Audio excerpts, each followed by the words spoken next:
சொன்ன மாதிரி ஒரு சீட்ல நந்தினி வருவான்னு எழுதி வச்சிருக்கேன், இன்னொரு சீட்ல நந்தினி வரமாட்டான்னு எழுதி வச்சிருக்கேன். சாமியே முடிவு பண்ணட்டும் அவ வருவாளா மாட்டாளான்னு. அதுக்கப்புறம் இந்த முடிவை எல்லாரும் ஏத்துக்கணும். புரிஞ்சுதா?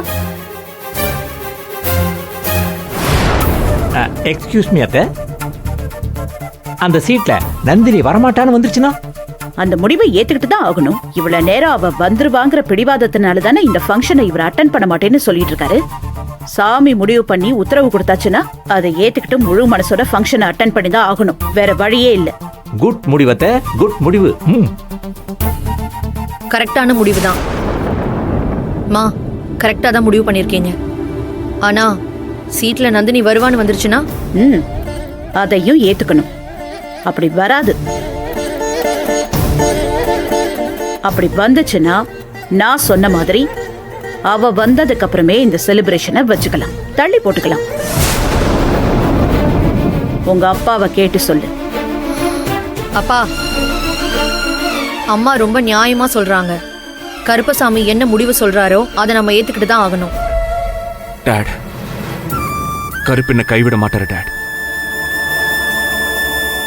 நீங்க சரின்னு சொல்லுங்க, மத்தத கருப்ப முடிவு பண்ணட்டும்.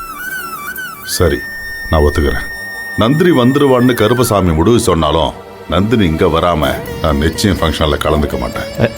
அதேதான் நானும் சொல்றேன். எனக்கு இதுக்கு ஒரு முடிவு தெரிஞ்சா போதும். சரி அம்மா, அப்போ சீட்டை யார் எடுப்பாங்க? நான் எடுக்கட்டுமா? அப்ப நான் எதுக்கு இருக்க? ஒண்ணும் வேணாம். இதோ சூர்யாவே எடுக்கட்டும். அப்பதானே நம்ம எல்லாரையும் அவன் சந்தேகப்பட மாட்டான். போய் எடுக்க சொல்லுங்க. போ.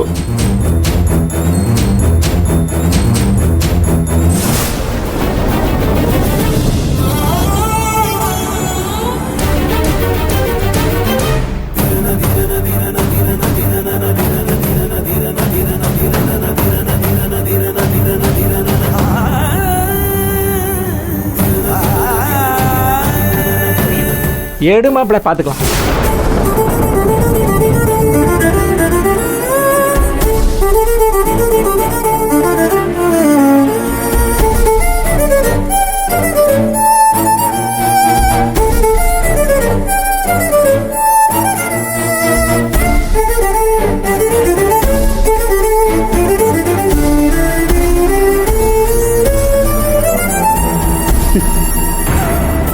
நீயே படிப்பா. சாமியோட உத்தரவு என்னன்னு நீயே படிச்சு சொல்லு.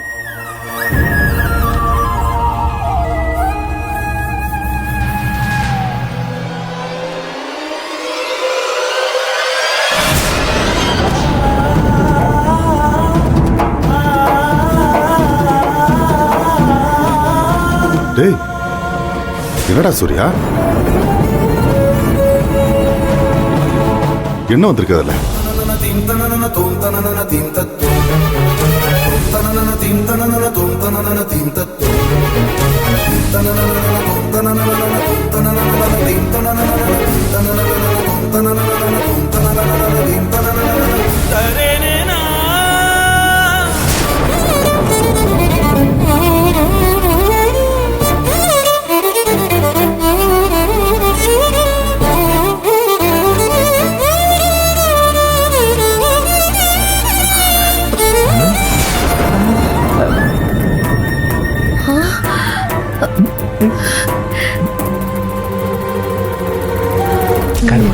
மா, ரியாக்ஷனை பார்த்தா கருப்பசாமி உங்க பக்கம் தாமா இருக்காரு.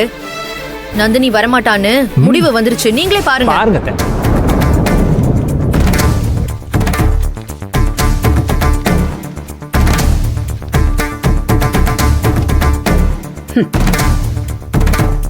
பார்த்தல்ல, உன் சாமியே உத்தரவு கொடுத்துருச்சு. இதுக்கு மேலையும் அவ திரும்ப வருவான்னு நம்பிக்கை இருக்கா உனக்கு?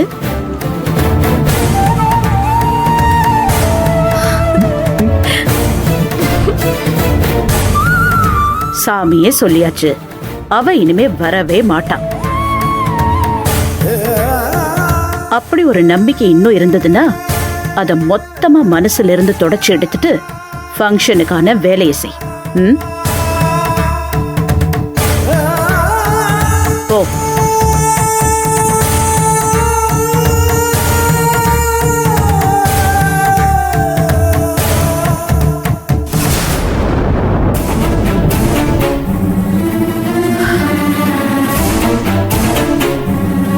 நான் சொன்னா கேட்க மாட்டீங்க. இப்போ உங்க கடவுளே சொல்லியாச்சுல்ல, இதுக்கப்புறம் என்ன? மனச கம்ப்ளீட்டா மாத்திக்கிட்டு ஃபங்க்ஷனை சிரிச்ச முகத்தோட அட்டென்ட் பண்ணுங்க. ம்? அக்கா மா மெஹந்தி கூட ஆள் வந்துட்டாங்கன்னு நினைக்கிறேன். வாங்க போலாம். ஆமா அத்தை. போலாம், போ, வாங்க. போலாம்.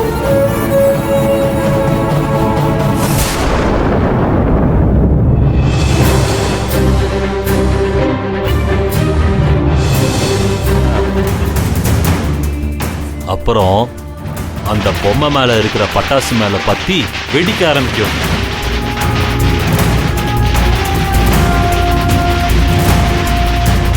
அது வெடிச்சா என்ன ஆகும்?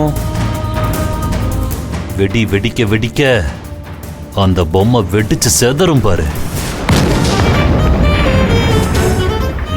இப்போ புரியுதா?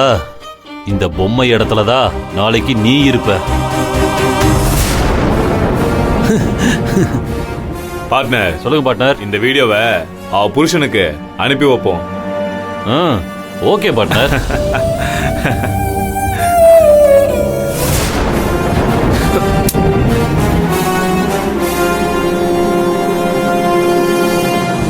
புருஷன் முழிச்சுக்கிட்டு இருப்பானா இல்ல தூங்கிட்டு இருப்பானா?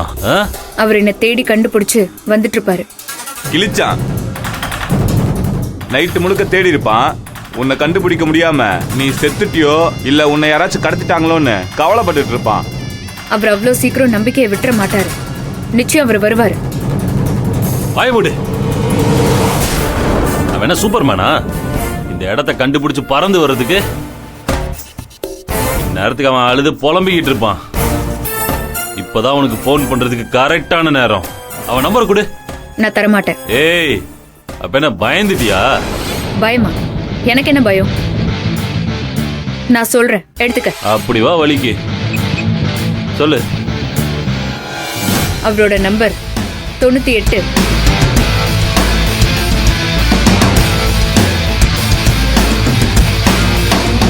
பேசிட்டு வர. ஏய் இடியட், கொஞ்ச நேரம் இவளை விட்டுட்டீங்க, தப்பிக்க பார்த்துட்டா. பாத்தீங்கல்ல, இனி இவளை விட்டு ஒரு நிமிஷம் கூட நகரக்கூடாது. சரிண்ணே. பத்திரமா பாத்துக்கோங்க. ஓகே. ம்.